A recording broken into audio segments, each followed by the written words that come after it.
Welcome to the Learning Pines YouTube. We hope this video helps. You begin by signing into Google Scholar and enabling library links so full text appears when available. Next, create 3 to 5 targeted keyword phrases, use quotation marks for exact phrases, or to combine synonyms, and minus to exclude junk results. Once done, run an advanced search to constrain by author, journal, or year range. This saves time and improves relevance. Make sure to save promising hits to my library immediately and tag them with a simple folder name for your thesis topic. Now focus on depth.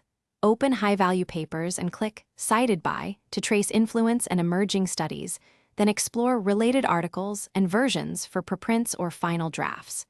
Use the year filter and sort by relevance to prioritize seminal work versus recent advances.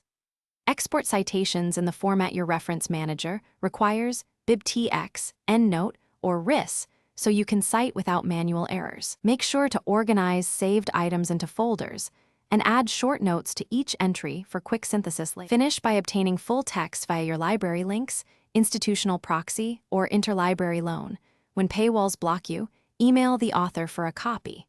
Once you have files, import PDFs into your reference manager and run a literature map. Group by theme and method to structure your review. Set Scholar alerts for your top queries so new results land in your inbox. If relevance deteriorates, revise keywords, include synonyms, clear overly strict filters, and rerun searches. That usually fixes missed literature.